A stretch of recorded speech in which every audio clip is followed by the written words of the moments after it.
They say the most dangerous men in the world carry guns. Valentino De Luca carried something far worse. The silence of his own children. 3 identical girls, 6 years old. Not a single word spoken in 2 years.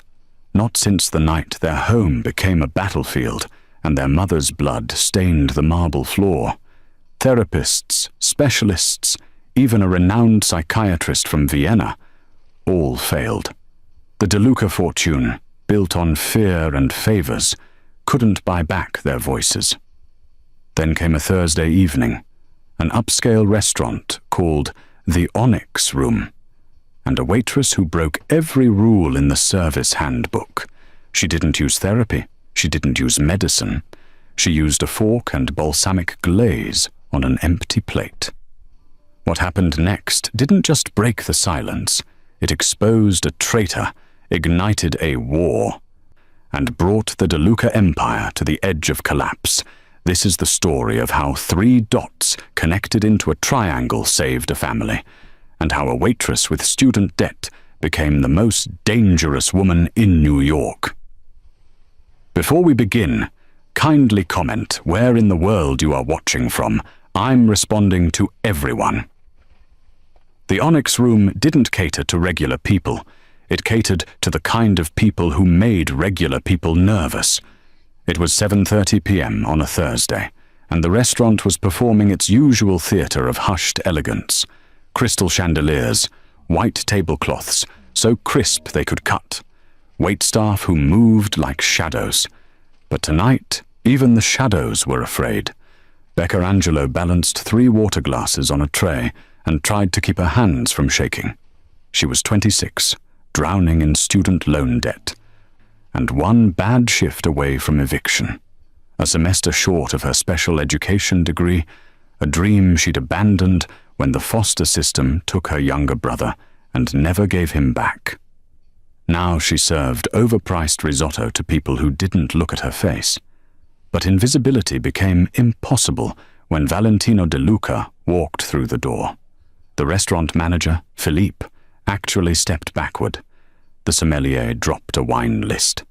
Even the kitchen went quiet, and Becca could hear it through the service window. The sudden absence of clattering pans. Valentino De Luca was a man built from marble and menace. Mid-30s, tailored charcoal suit that whispered money, and a neck tattoo that crawled up from his collar like smoke. His presence didn't fill the room. It crushed it. Behind him, 2 men in dark suits flanked the entrance. One had a scar through his eyebrow. The other kept his hand near his waist in a way that made Becca's stomach turn. But it wasn't the mobster or his bodyguards that made Becca freeze.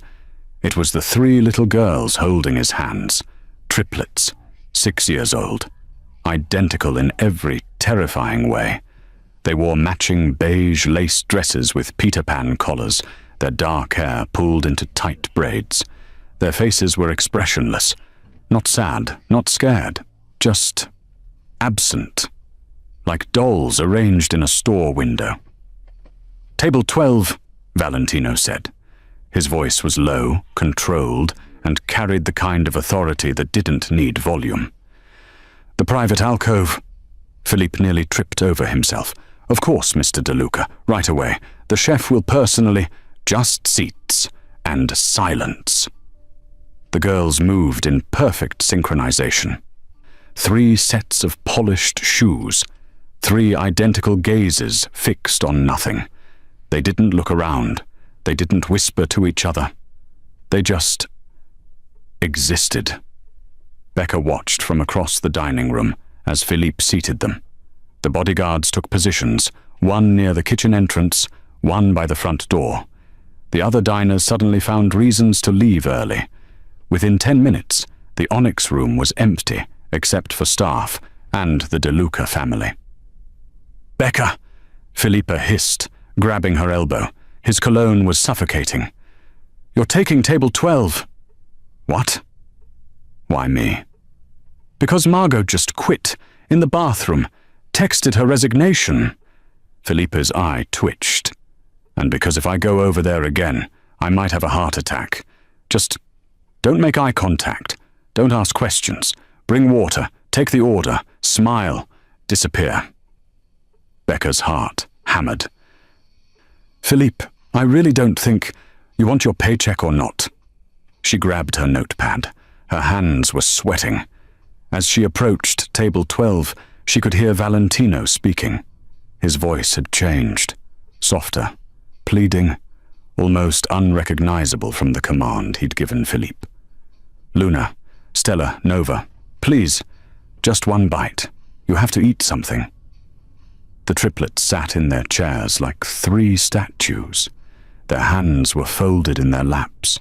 Their eyes were fixed on the empty plates before them. Not a flicker. Not a blink. Valentino ran a hand through his dark hair, and for a moment, Becca saw something she didn't expect. Desperation. She stepped up to the table, cleared her throat gently. Good evening. My name is Becca, and I'll be taking care of you tonight. Can I start you with something to drink? Valentino's head snapped up. His eyes were dark, not black, but a brown so deep it swallowed light. He looked at her the way predators assessed threats. Water, he said, and 3 apple juices. No ice. Becca nodded, scribbling. And for dinner? They won't eat. She paused. I'm sorry? I said they won't eat. His jaw tightened. Bring me the grilled branzino. For them, he gestured at the girls. Chicken tenders. Plain. No sauce. Becca looked at the triplets. Their eyes were still locked on the empty plates. Something about the way they stared made her skin crawl. It wasn't defiance. It was something deeper. Darker. She recognized it. Years ago, in her clinical rotations, she'd worked with a boy who'd witnessed his father's overdose. He'd stopped speaking for 8 months. When he finally did, the first thing he said was, I didn't want to wake him up. These girls weren't silent because they couldn't speak. They were silent because speaking meant remembering. I'll put that in right away, Becca said softly. Valentino dismissed her with a wave. But as Becca turned to leave, she glanced back one more time and caught the girls staring directly at her. Not at their father, not at the table, at her. All 3, in perfect, eerie unison. And for just a second, Becca saw something flicker behind their eyes, a plea. The kitchen at the Onyx Room was a war zone of whispered panic. The line cooks moved like they were defusing bombs. The sous chef kept glancing at the security monitor that showed table 12, as if Valentino might somehow sense his fear through the camera. Becca pushed through the swinging doors with the tray balanced on her palm. 3 plates of untouched chicken tenders, 3 glasses of apple juice, each with exactly 2 sips missing. The girls had lifted the glasses in unison, drunk in perfect synchronization, then set them down at the exact same angle. It had been 40 minutes, and they still hadn't blinked out of rhythm. Valentino sat with his untouched branzino, cooling in front of him, his phone face down on the table. He wasn't looking at it. He was looking at his daughters with the kind of exhaustion that came from years of losing the same battle. Luna, he said quietly, reaching toward the closest girl. Please, just one piece. The triplet, Luna, apparently, didn't move. Her eyes remained fixed on her plate. The chicken tenders sat in a neat row, steam long gone, grease congealing. Becca approached with trained caution. She'd learned in her clinical work that you never startled a traumatized child. You made yourself small, predictable, safe. Would you like me to box these up for you? She asked gently. Valentino's jaw tightened. No, leave them. Maybe they'll... He stopped, shook his head. Just bring the check. Becca should have walked away, should have printed the bill, collected the inevitable massive tip, and forgotten this ever happened. But her eyes caught on something that made her pause. The peas. Each plate had a small side of roasted peas that no one had touched, and the girls, all three of them, had been moving them, not eating them, arranging them. Luna had pushed hers to the left edge of her plate. Stella had centered hers. Nova had pushed hers to the right. 3 separate dots, equidistant, deliberately placed. Becca's mind flashed back to her child psychology classes. Pattern recognition, non-verbal communication, the way traumatized children created systems, codes, silent languages to feel control when everything else was chaos. Her hand moved before her brain could stop it. She set down her tray and picked up a clean fork from the table setting. Then, in one smooth motion, she reached across the table and dragged the tines through the balsamic reduction that had pooled on Luna's plate. One line, from Luna's pea to Stella's, another line, from Stella's to Nova's, a third line, connecting back to Luna's, a perfect triangle, 3 points, connected. The reaction was instant and terrifying. All 3 girls gasped, not separately, simultaneously, as if they shared one set of lungs. Their heads snapped toward the plate with mechanical precision. Connected, they whispered. The word came from 3 mouths at once, perfectly synchronized, and it hit the air like a thunderclap in the silent restaurant. Valentino's chair screeched backward. He was on his feet, hands braced on the table, staring at his daughters like they'd just risen from the dead. "What did you—" His voice cracked. "What did you just say?" The girls didn't answer. They were fixated on the triangle, their small fingers reaching out to trace the lines Becca had drawn in the sauce. "Connected," they whispered again, softer this time, almost reverent. Becca's hand was still holding the fork. Her heart was slamming against her ribs. She could feel the weight of Valentino's stare now, heavy and sharp. "What did you do?" he demanded, his voice low and dangerous. "I just—" Becca swallowed. "They were making a pattern. With the peas. I thought maybe— They haven't spoken in 2 years." Valentino's eyes were wild now, searching her face like she held the answer to a question he'd been asking in the dark. 2 years. Not one word. Not to doctors, not to therapists, not to me. The bodyguard by the kitchen, the one with the scar, was moving towards them now. Felipe had emerged from his office, pale as a ghost. But Becca couldn't look away from the girls. They were still tracing the triangle, still whispering that single word like a prayer. Connected. Valentino circled the table slowly, never taking his eyes off Becca. When he stopped, he was close enough that she could smell his cologne, cedar and smoke. "What's your name?" he asked. "Becca. Becca Angelo. And you're a waitress." "Yes." His eyes narrowed. "You're lying." Her breath caught. "I'm not. You did something no specialist could do in 2 years, in 30 seconds. He leaned in, his voice dropping to a lethal whisper.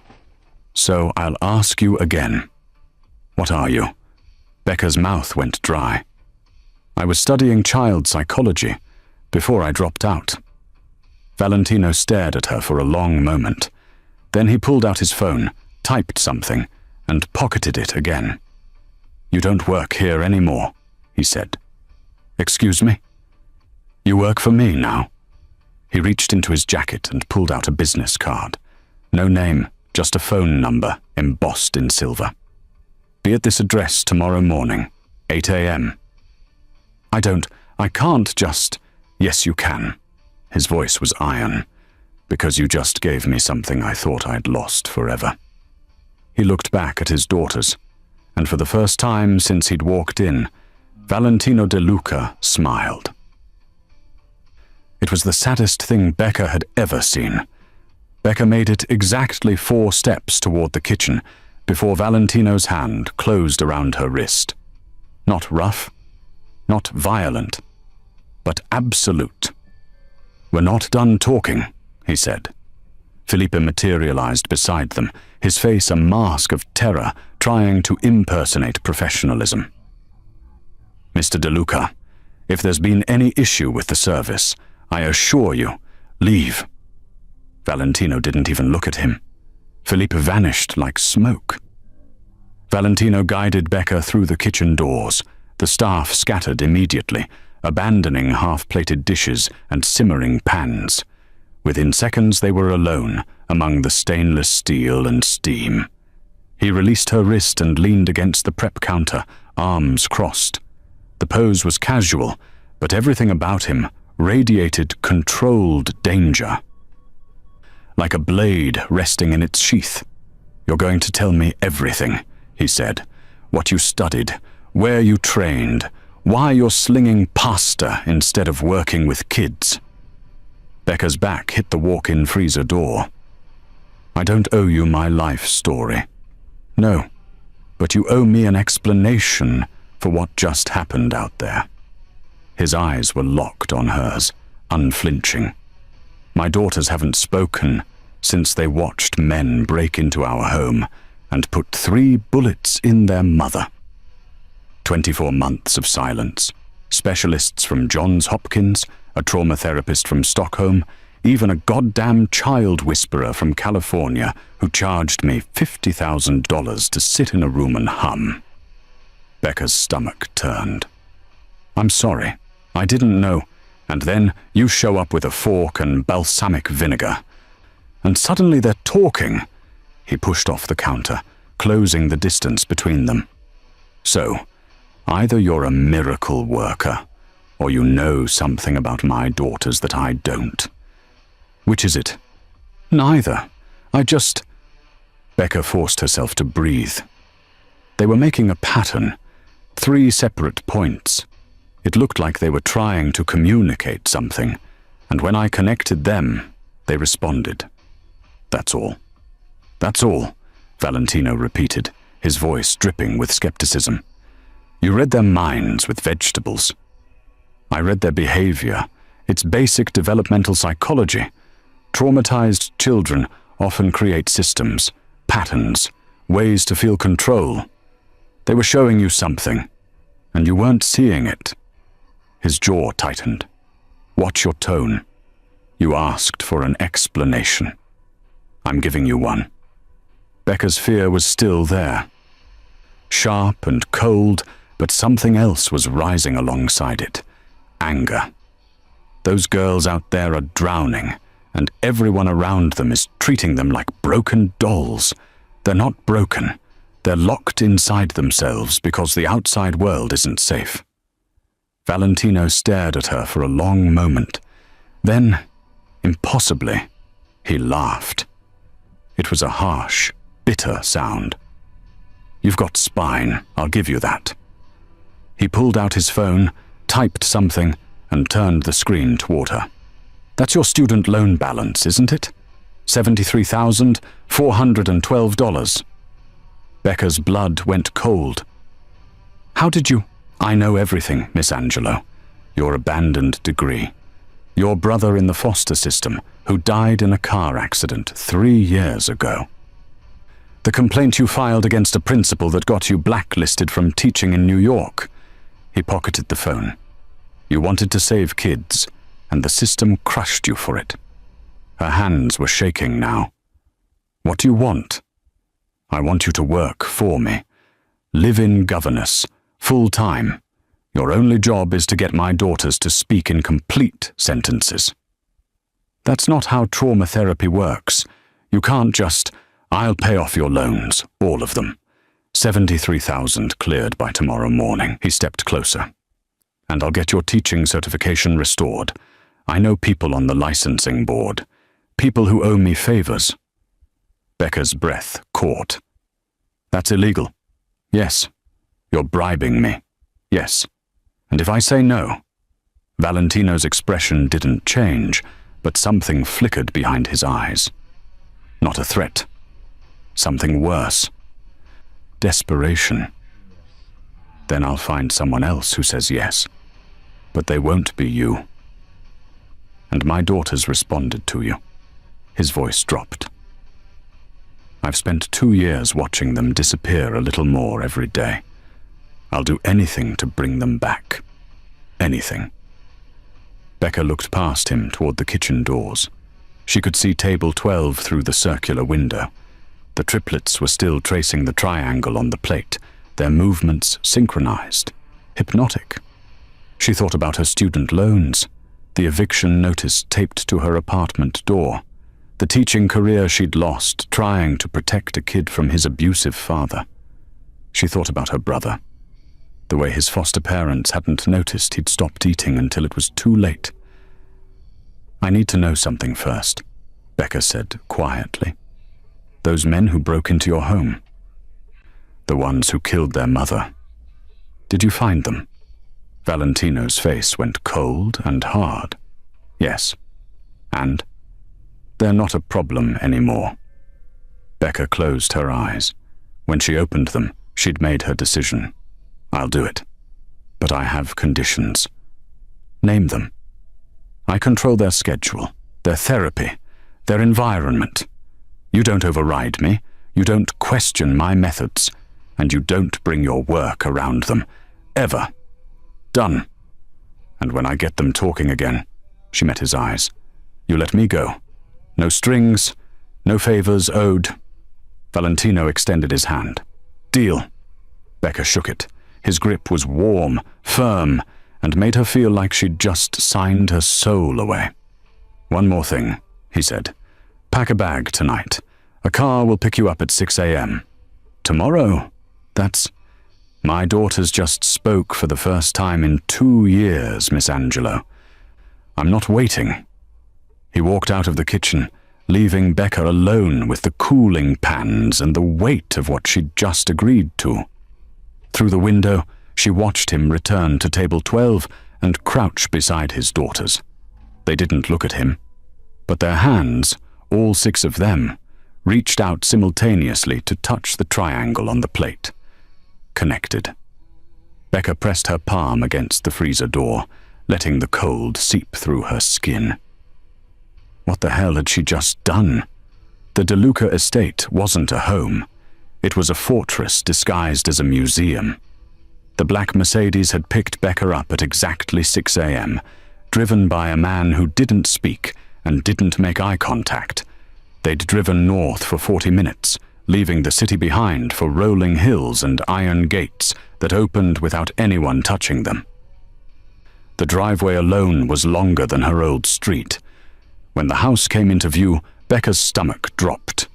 It was massive, all glass and stone and sharp angles, perched on a hillside like a predator surveying its territory. Everything about it screamed money and control. Not a single leaf out of place in the manicured gardens. Not a crack in the marble steps. Valentino met her at the front door. He'd traded his suit for dark jeans and a black Henley. But he still looked dangerous. Maybe more so. The casual clothes made the tattoos on his forearms visible, serpentine designs that crawled toward his wrists. You came, he said. I gave you my word. Becca adjusted the duffel bag on her shoulder. Everything she owned fit into 2 bags. The rest she'd left behind in her apartment, which already felt like a memory. Good. Follow me. He led her through a foyer with ceilings so high her footsteps echoed. The interior was exactly what she'd expected. White marble floors, modern art that probably cost more than a car, furniture that looked like it had never been sat on. No family photos, no clutter, no warmth. They climbed a curved staircase to the 2nd floor. The hallway stretched in both directions, lined with closed doors. Valentino stopped at one near the end. This is your room. Private bathroom, closet. Anything you need, tell Maria. She runs the household staff. Becca nodded, but her attention was already on the door across the hall. It was slightly ajar, and she could see a sliver of pale pink wall. Valentino noticed. That's theirs. I'll show you. He pushed the door open, and Becca's heart sank. The room was enormous and utterly soulless. 3 identical beds arranged in perfect symmetry, each with white linens tucked so tight they could bounce a coin. 3 matching dressers, 3 small desks with nothing on them. The walls were a soft blush pink, but it was the only color in the entire space. No posters, no drawings, no stuffed animals or books or toys. It looked like a hospital room, trying to pretend it wasn't. The triplets were sitting on their respective beds, hands folded in their laps, staring at nothing. They wore matching white nightgowns, their hair braided identically. They didn't look up when Becca entered. "This is where they sleep?"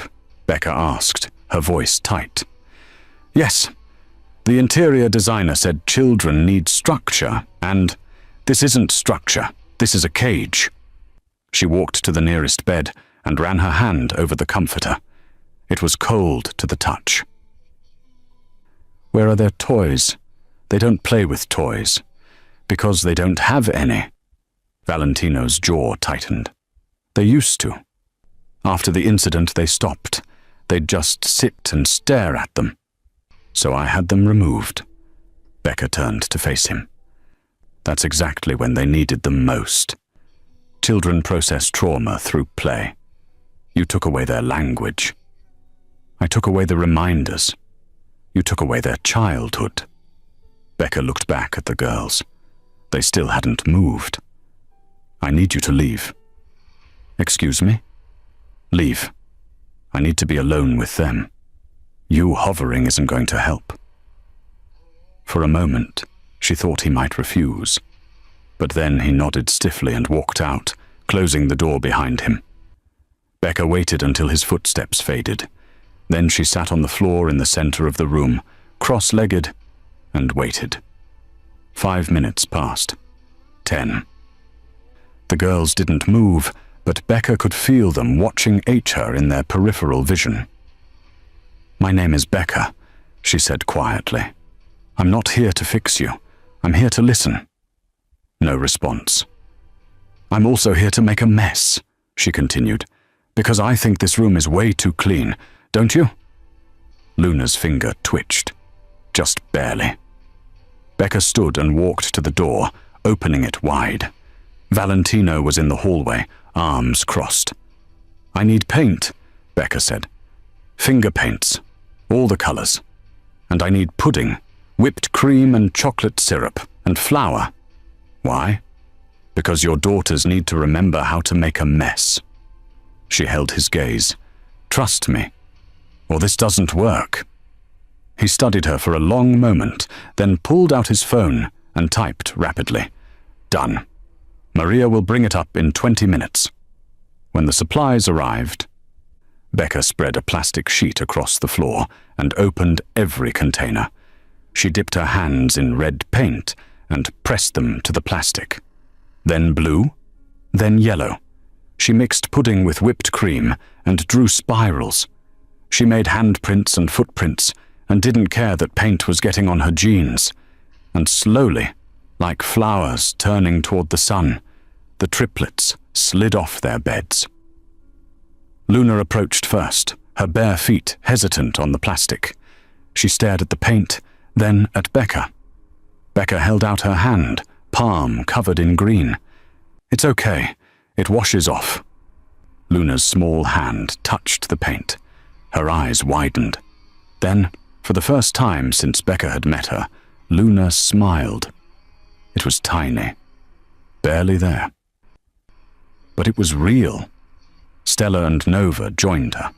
Within minutes, all 3 girls were covered in paint and pudding, their white nightgowns ruined, their perfect braids coming loose, and they were laughing. Not words, but sound. Pure, unfiltered joy. Becca looked up to see Valentino standing in the doorway, frozen. He was staring at his daughters like he was seeing ghosts. "They're laughing," he whispered. "Yes," Becca said. "They are." The laughter died so quickly that Becca thought she'd imagined it. 1 second, The triplets were giggling, smearing chocolate pudding across the plastic sheet in chaotic spirals. The next, they were statues, hands frozen mid-motion, eyes wide and locked on the doorway. Becca turned. A man stood in the threshold, tall and lean with the same sharp features as Valentino, but somehow colder. He wore an expensive navy suit, tailored perfectly, and his dark hair was slicked back with product that caught the light. A gold watch glinted at his wrist, the kind that cost more than most people's cars. But it was his smile that made Becca's skin crawl. It was too smooth, too practiced, like a mask he'd worn so long it had fused to his face.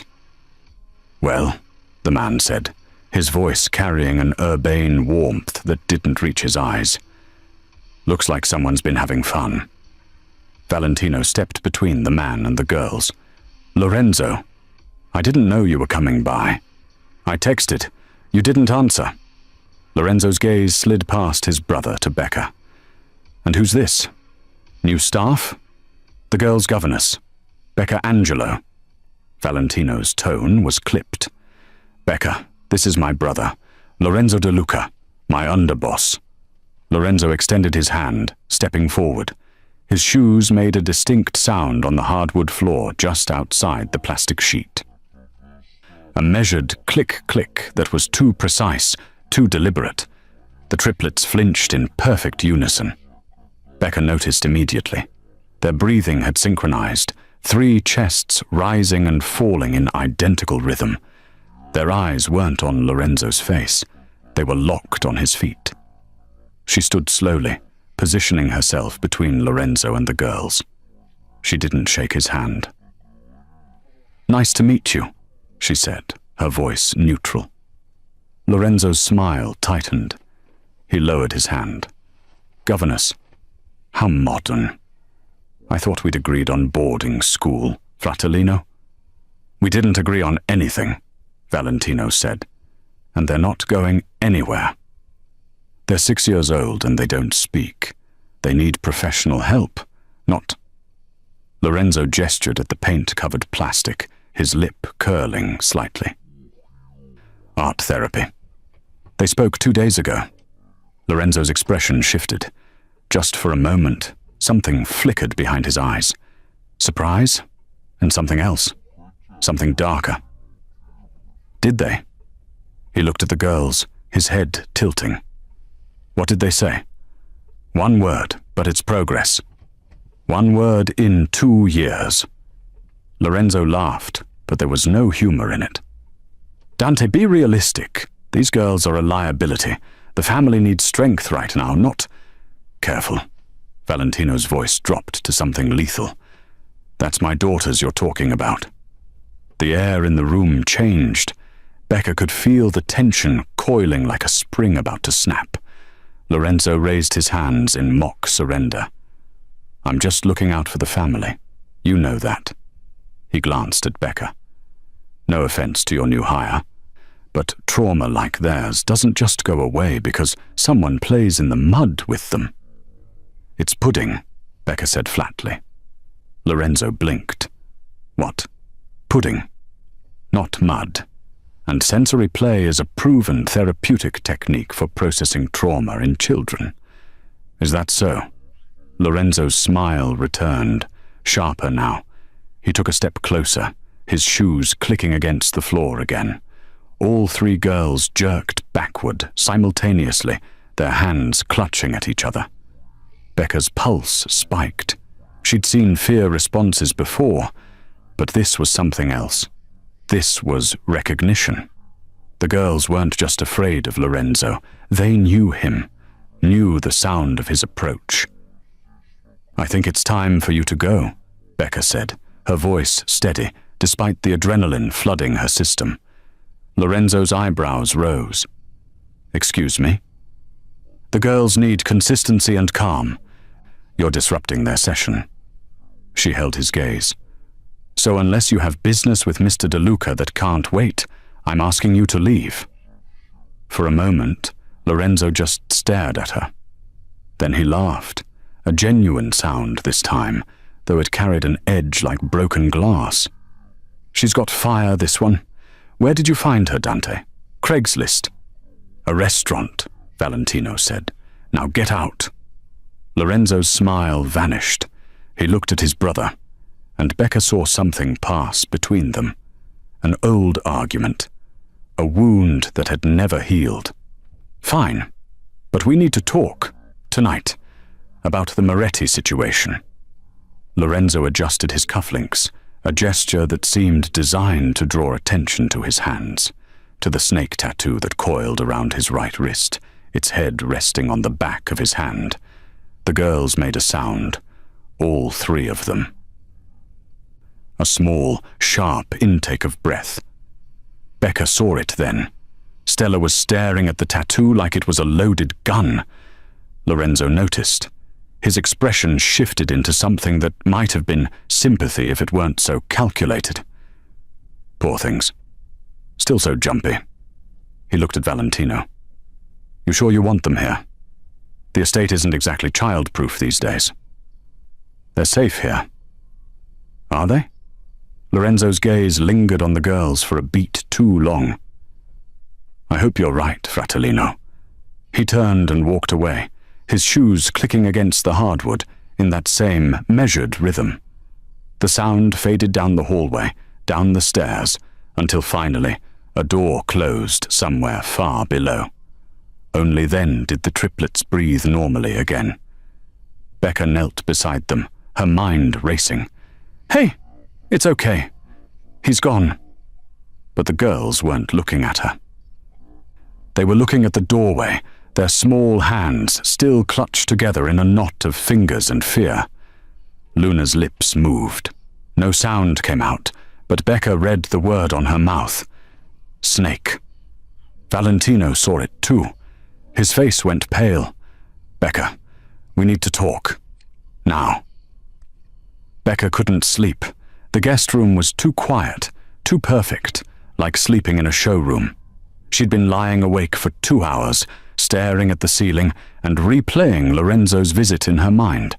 The way the girls had frozen, the way they'd stared at his shoes, his tattoo, like they were staring at the barrel of a gun. At 11:43, she heard it. Tap, tap, tap, tap. The sound was faint, rhythmic, coming from across the hall. Becca threw off the covers and padded to her door, opening it just enough to peer out. The hallway was dark, except for a sliver of light beneath the triplets' door. She crossed the hall silently and eased the door open. The girls were in their beds, but they weren't sleeping. They were sitting upright, their small hands moving in synchronized patterns against their wooden bed frames. Tap, tap, tap, tap, tap, tap. It wasn't random. Becca's breath caught as she watched. Each girl was tapping a different rhythm, but they were all connected, layered over each other like a conversation in code. Luna tapped twice, paused, then 3 times. Stella answered with a single tap, then 2 quick ones. Nova completed the sequence with 4 measured beats. Then they started again. The same pattern, precise, deliberate. Becca stepped into the room. "Hey, what are you doing?" The tapping stopped instantly. 3 sets of dark eyes turned toward her, wide and startled. "It's okay," Becca said softly, raising her hands. "I'm not mad. I just want to understand." She moved to Luna's bed and sat on the edge, careful not to crowd her. Up close, she could see the concentration on the girl's face, the intelligence burning behind the silence. "Can you show me?" Becca asked. Luna looked at her sisters. Some invisible communication passed between them. Then, slowly, Luna lifted her hand and tapped the bed frame. Tap, tap, tap, tap, tap, tap. Becca watched, her mind working. It wasn't Morse code. The intervals were too irregular, but it was definitely intentional, a system they'd created. "Is it a language?" she asked. Nova nodded, just barely. Becca's pulse quickened. This was it. This was how they'd been communicating. not with words, but with patterns, with rhythm and repetition. "What are you saying?" she asked gently. Stella reached for the nightstand and pulled out a small pad of paper and a pencil. Her movements were careful, practiced. She began to draw. First 3 circles, small and evenly spaced, then lines connecting them. Not random lines, coordinates, a grid. Becca's stomach dropped as she recognized what she was seeing. "You're mapping the house." The girls nodded in unison. Stella kept drawing. She added rectangles for rooms, marked doorways, traced hallways. Her tiny hand moved with eerie precision, creating a blueprint from memory. Luna and Nova watched, occasionally tapping corrections that Stella incorporated without question. "Why are you mapping the house?" Becca asked, though she was beginning to suspect the answer. Stella's pencil stopped. She looked at her sisters again. The silent conversation happened faster this time. Some agreement reached in the space between heartbeats. Then Luna pointed to a specific rectangle on the map. A room on the first floor. She tapped it 3 times, hard enough to tear the paper slightly. "What's in that room?" Becca whispered. Nova reached for the pencil and drew something in the margin of the paper. It was crude, but unmistakable. A snake, its body coiled, its head raised, fangs visible. The same snake tattooed on Lorenzo's wrist. Becca's blood went cold. "The snake! You're afraid of the snake!" All 3 girls nodded. "Is it Lorenzo? Are you afraid of Lorenzo?" Another nod. Slower this time. Heavier. Becca's mind was racing. The girls had witnessed their mother's murder 2 years ago. They'd stopped speaking that night, and now they were mapping the house, tracking movements, creating escape routes. "Who are you hiding from?" she asked, even though she already knew. Stella took the pencil again. She drew another snake, this one bigger, more detailed.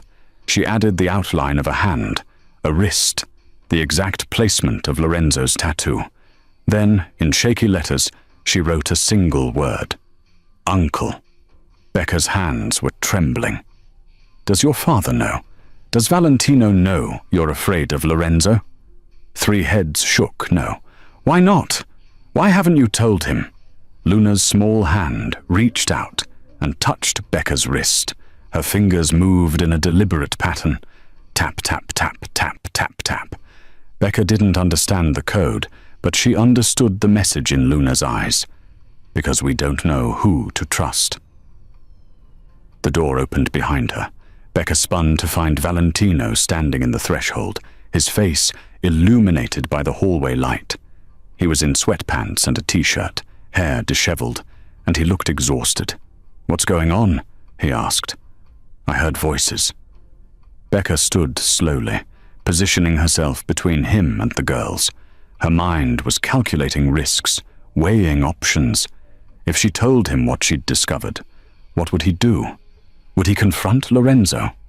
Would that put the girls in more danger? But if she didn't tell him, and something happened? "We need to talk," Becca said quietly. "Somewhere they can't hear." Valentino's eyes narrowed. He looked past her to his daughters, who had gone completely still, their hands frozen on the bed frames. "Now," Becca added. He studied her face for a long moment, then nodded. "My office." 5 minutes. When he left, Becca turned back to the triplets. They were watching her with those wide, haunted eyes, waiting to see if she'd break their trust. "I'm going to help you," she whispered. "I promise. But I need you to trust me." "Can you do that?" Luna picked up the paper with the snake drawing and held it out to Becca. An offering, a confession. Becca took it, folding it carefully and tucking it into her pocket. "Get some sleep," she said softly. "I've got this." But as she walked to Valentino's office, the paper burning against her hip, She wondered if that was a promise she could actually keep. Valentino's office was all dark wood and leather, the kind of room designed for making decisions that ruined lives. He poured 2 glasses of whiskey without asking if she wanted one, then slid one across the desk toward her. "Talk," he said. Becca pulled the drawing from her pocket and placed it on the desk between them. "Your daughters are afraid of your brother." Valentino stared at the crude snake for a long moment. His knuckles went white around his glass. "Why?" "I don't know yet. But they've been mapping the house, tracking movements. They're planning escape routes." She met his eyes. "Children don't do that unless they're in danger." "Lorenzo wouldn't—" He stopped, shook his head. "He's family. So were the men who killed their mother. Or have you forgotten that?" The glass shattered in his hand. Becca didn't flinch. She watched him sweep the shards into a napkin, watched the blood well up on his palm, watched him ignore it completely. "I'll handle this," he said finally. "How?" "That's not your concern." "It is if it affects those girls." Valentino looked up, and for the first time since she'd met him, she saw genuine fear in his eyes. "If you're right about Lorenzo, if he's involved in what happened to Elena, then we're already in the middle of a war. And wars require strategy. Wars require keeping children safe. That's what I'm doing." He wrapped his hand in the napkin. "There's a gala tomorrow night, fundraiser for the mayor's re-election campaign. Every family in New York will be there. I have to attend, and I'm bringing the girls." "That's insane.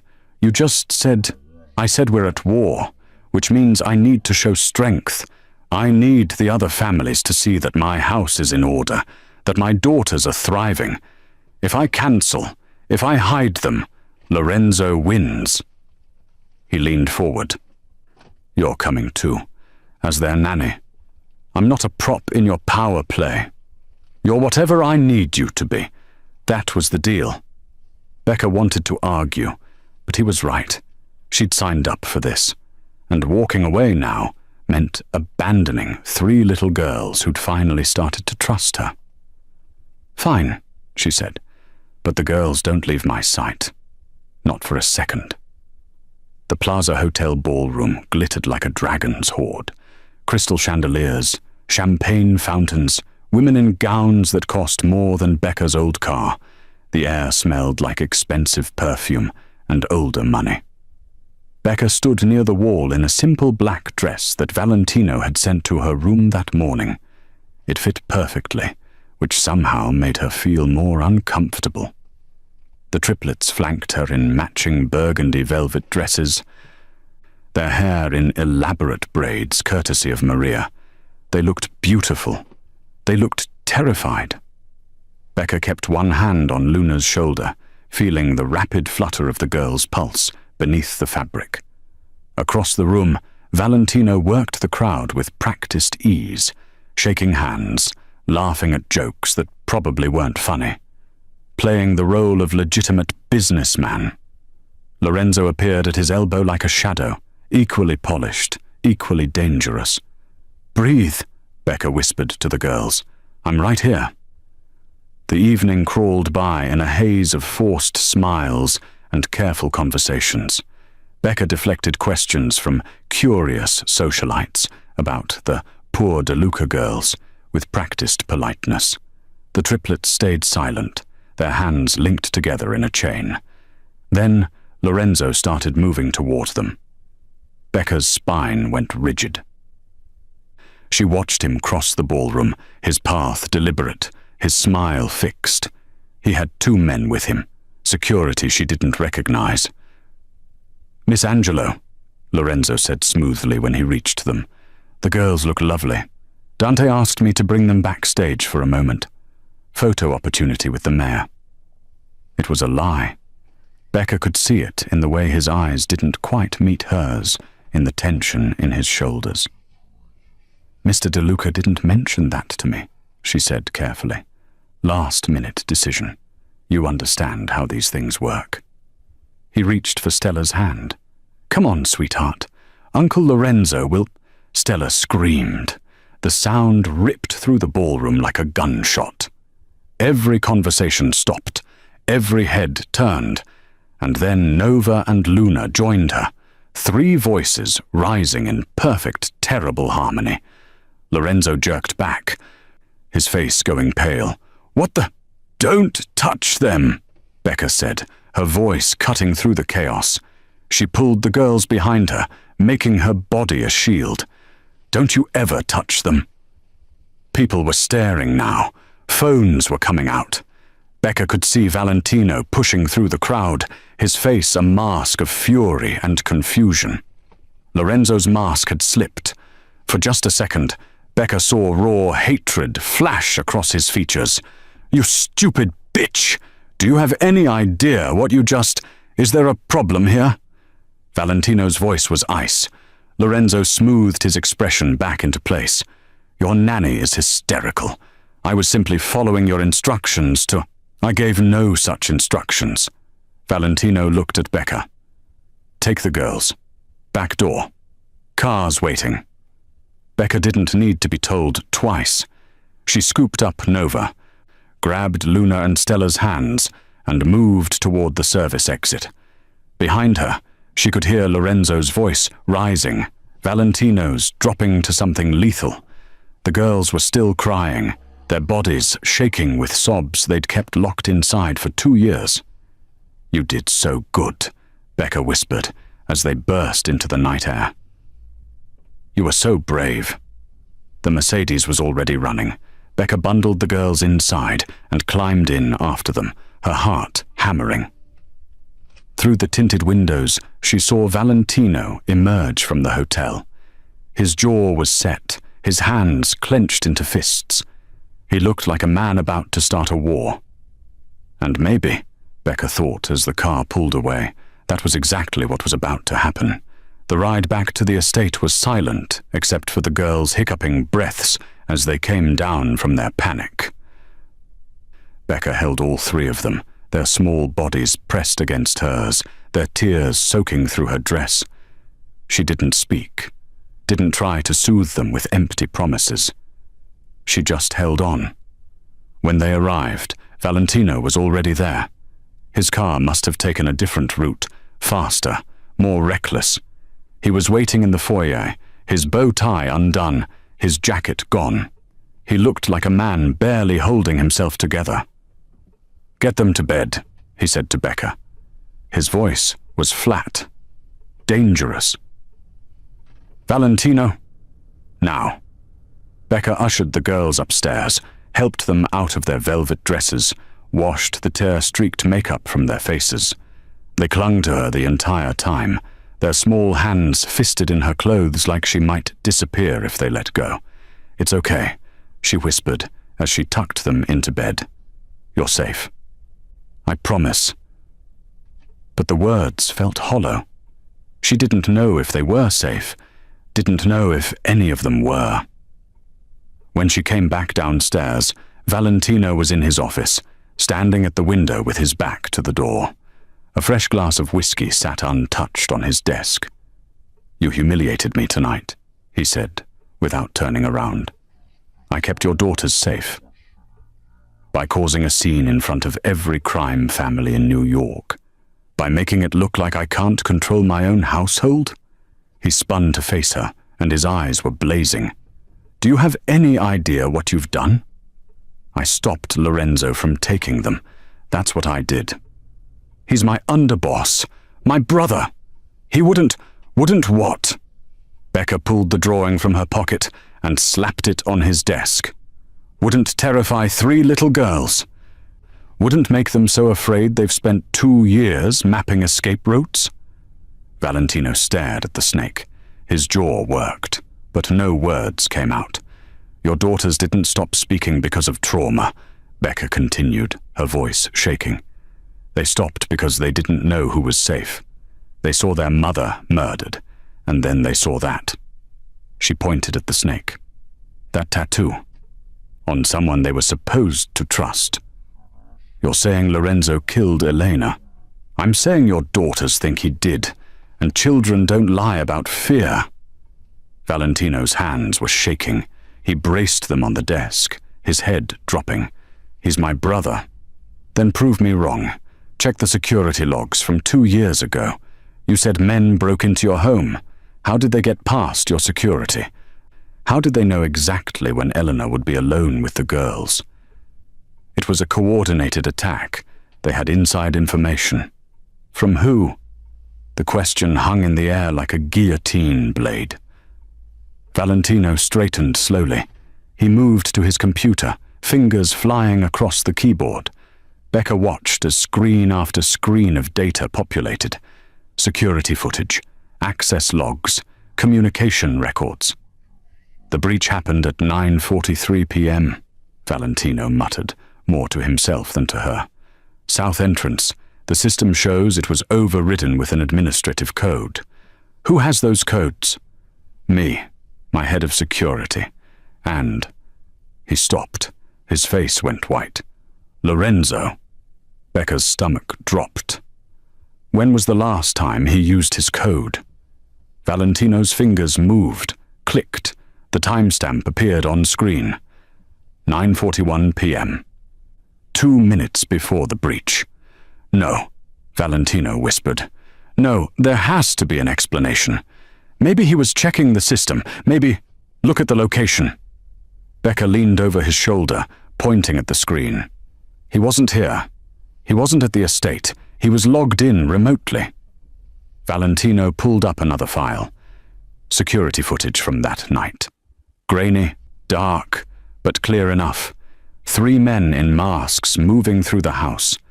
And there, reflected in a mirror in the background, a 4th figure. Watching. Directing. The figure lifted his hand, speaking into a phone. The snake tattoo was clearly visible on his wrist. Valentino made a sound like he'd been gutted. He staggered back from the desk, one hand pressed to his chest. Dante. Lorenzo's voice came from the doorway. They both spun. Lorenzo stood there with 4 men behind him. All armed. His smile was gone, replaced by something cold and tired. I was hoping we could do this the easy way, Lorenzo said, but you always were too sentimental about those girls. Valentino's hand moved toward his waistband, but Lorenzo's men already had their weapons drawn. Don't, Lorenzo said softly. You're outnumbered, outgunned, and I've already sealed the estate. No one gets in. No one gets out. You killed Elena, Valentino said, his voice raw. Your own sister-in-law, the mother of my children. I removed an obstacle. Elena was making you weak, making you soft, just like those daughters are now. Lorenzo stepped into the room. This family needs strength, Dante. And you stopped providing it the day you decided to play house. Becca's mind was racing. The girls were upstairs, alone, unprotected. If Lorenzo had sealed the estate, if he'd brought men inside, what do you want? Valentino asked. Your resignation. You step down, name me head of the family, and I'll let you live. You and your little nanny can take the girls somewhere far away and play pretend family all you want. Lorenzo's eyes shifted to Becca. Or you can refuse, and I'll finish what I started 2 years ago. Choice is yours. Becca saw Valentino's hand move, saw him calculating odds, measuring distances. Don't be stupid, brother, Lorenzo said. You can't win this. Maybe not, Valentino replied, but I can make sure you don't either. The lights went out. The entire house plunged into darkness, and in that darkness, Becca heard 3 things simultaneously. Gunfire, Valentino shouting her name, and from somewhere upstairs, 3 small voices screaming in perfect unison. A warning. A code. The enemy was already inside. The gunfire was deafening in the darkness. Becca dropped to the floor as bullets punched through the office walls, sending splinters of wood and plaster raining down. She couldn't see anything, could only hear Valentino returning fire, the muzzle flashes lighting the room in strobing bursts. "Becca!" Valentino's hand found her arm, yanked her toward the wall. "The girls! We have to get to them!" They crawled through the darkness, staying low. Behind them, Lorenzo was shouting orders, his men flooding into the office. Valentino fired twice more, buying them seconds. Then they were through a hidden door in the paneling that Becca hadn't even known existed. Emergency lighting kicked in, bathing the narrow servants' corridor in red. They ran. "Where are we going?" Becca gasped. "The hangar. There's a helicopter." Valentino's voice was strained. "We get the girls and we go." They burst into the triplets' room. The girls were huddled together on Luna's bed, their eyes wide in the crimson light. When they saw Valentino and Becca, they scrambled towards them. "Daddy," Stella whispered. The word was so small, so fragile. Valentino scooped up Nova, while Becca grabbed Luna and Stella. "We're leaving, right now. Stay quiet." They moved through the house like ghosts, using back staircases and hidden passages that Valentino knew by heart. Becca could hear Lorenzo's men spreading through the estate, their boots heavy on marble floors, their radios crackling. The side exit led to the garage. Valentino's hand was on the door handle when they heard voices on the other side. "Blocked," he hissed. "Hangar. We go on foot." They slipped out through the conservatory, the glass walls reflecting their desperate flight. The hangar was 300 yards across the grounds, a low building near the tree line. It felt like miles. They were halfway there when the spotlights hit them. "Run!" Valentino shouted. Becca's legs burned as she sprinted across the manicured lawn, Luna and Stella's hands locked in hers. Behind them, men were pouring out of the house. Ahead, the hangar door was open, the helicopter visible inside. They made it with seconds to spare. Valentino slammed the hangar door and threw the manual lock, buying them maybe a minute. "Get them in," he said, moving to the pilot's seat. Becca was strapping the girls into the back when the hangar door exploded inward. Lorenzo walked through the smoke and twisted metal like something out of a nightmare. His suit was torn, blood on his face from a graze wound. 4 of his men flanked him, weapons raised. "Going somewhere?" Lorenzo asked. Valentino stepped out of the helicopter, his gun trained on his brother. "Let them go, Lorenzo. This is between us." "No, brother. This is about family, about legacy." Lorenzo's weapon was steady. "You were supposed to build an empire. Instead, you built a dollhouse. I built a life. You built a weakness." Lorenzo's eyes flicked to the girls. "And weaknesses get cut out." Becca saw it happening in slow motion, saw Lorenzo's finger tighten on the trigger, saw the barrel shift slightly, aiming not at Valentino, but at the helicopter. At the girls.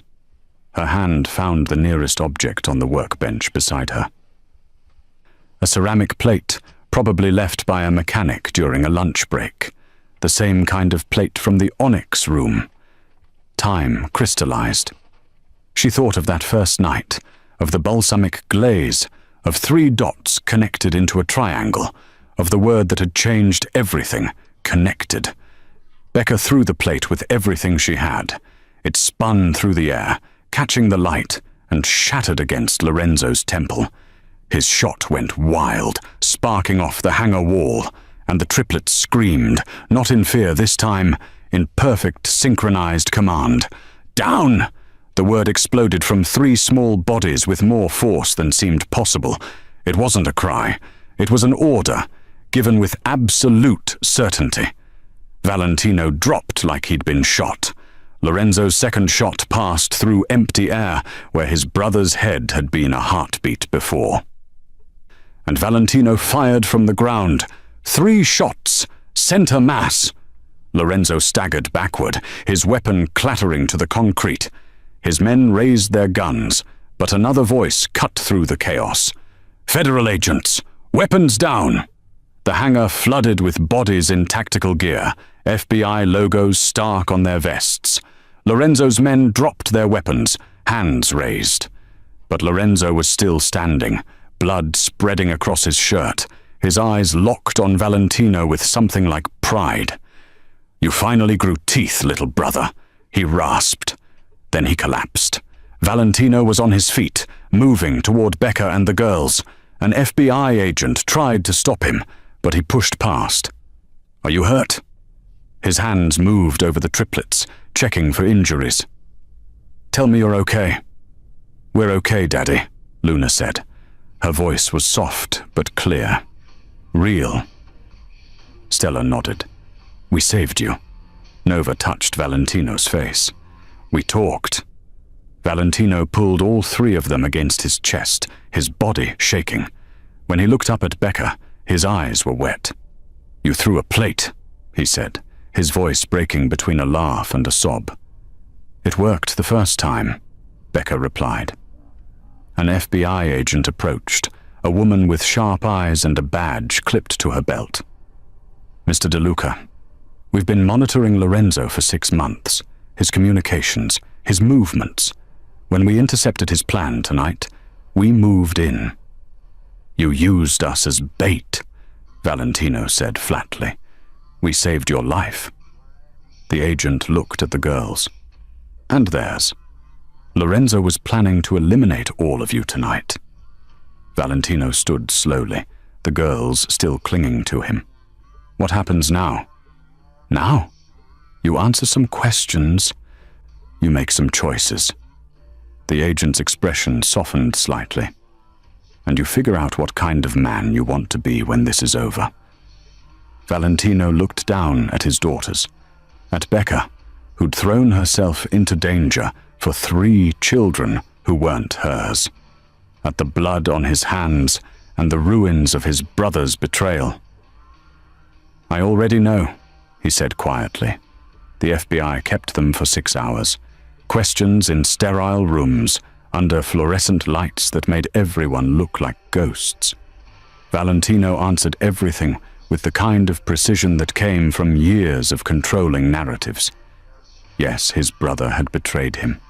Yes, he'd suspected criminal activity within his organization. No, he hadn't known the extent of it. The agent, Agent Reeves, watched him with eyes that had seen too many lies to believe most truths. "You're walking a very thin line, Mr. DeLuca," she said finally.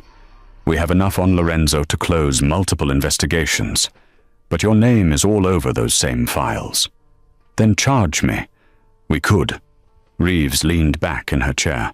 "Or you could cooperate, provide testimony, help us dismantle what's left of Lorenzo's network. In exchange for immunity, protection for your family, a chance to walk away from this life instead of spending the next 20 years in a cell." Valentino looked through the one-way mirror where Becca sat with the girls, reading them a story from a children's book someone had found. Luna was curled against her side. Stella had fallen asleep with her head in Becca's lap. Nova was fighting to keep her eyes open, losing.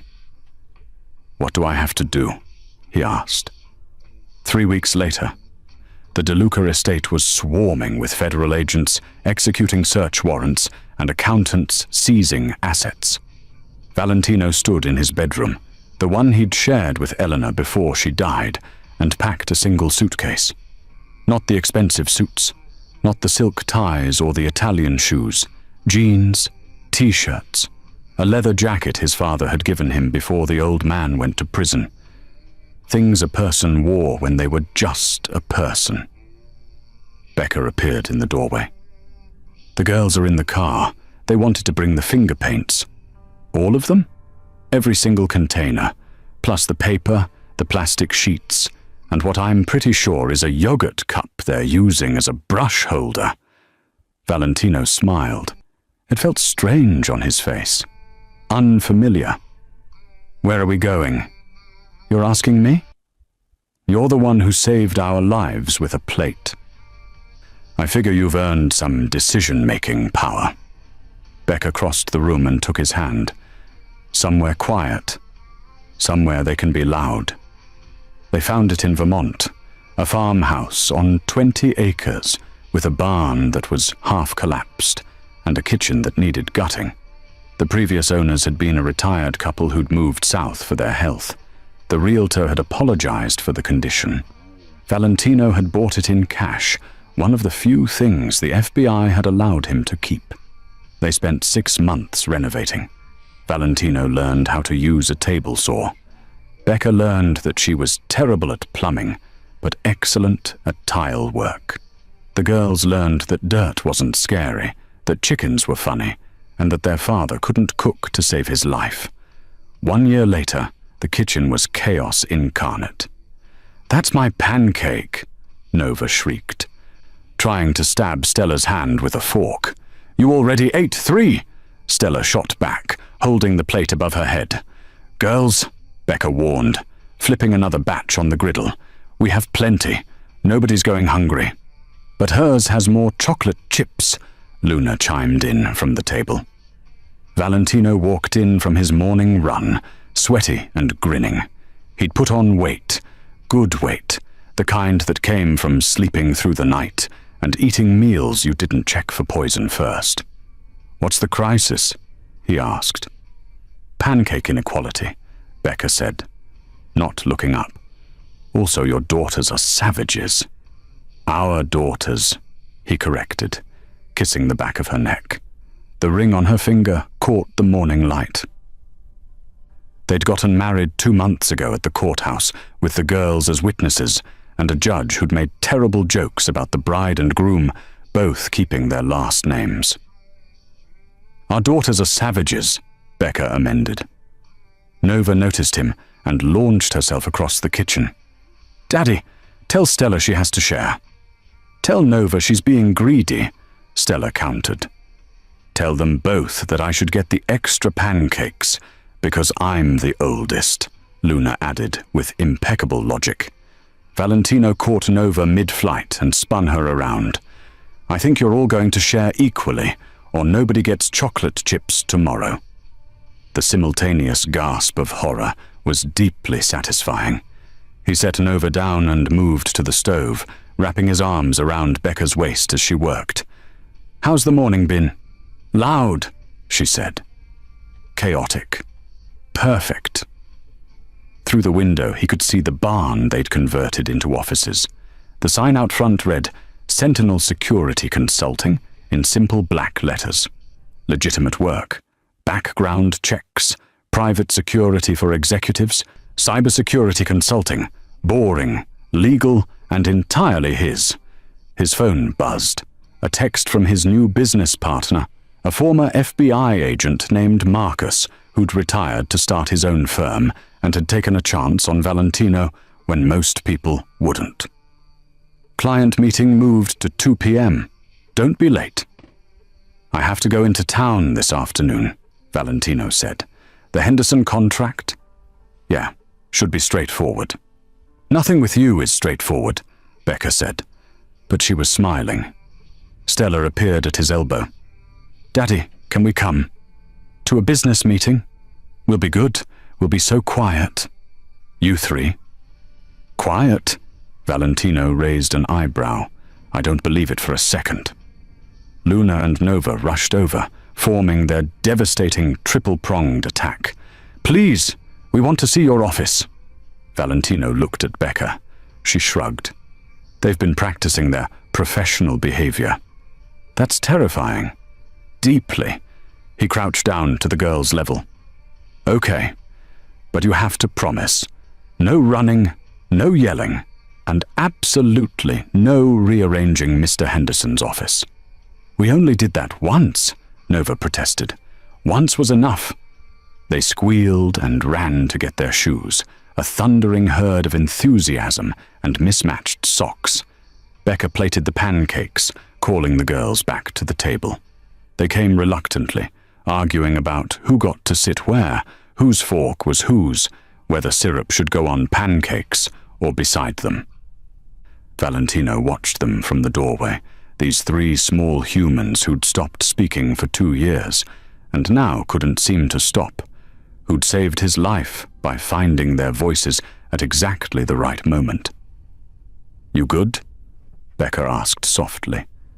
He thought about Lorenzo, dying in a federal detention center from complications of his injuries, about the empire he'd walked away from, about the man he used to be, who'd ruled through fear and violence and money. That man was gone. In his place was someone softer, someone who knew how to make breakfast, who got paint on his jeans, who'd learned that the most powerful thing in the world wasn't a gun or a threat. It was 3 little girls saying, "I love you, Daddy," before bed. "Yeah," Valentino said, pulling Becker close. "I'm good." From the table came another shriek. "Nova put syrup in my juice. It was an accident. You're holding the bottle," Becker sighed. "And this is our life now." "Loudest life I've ever lived," Valentino said. He wouldn't trade it for anything.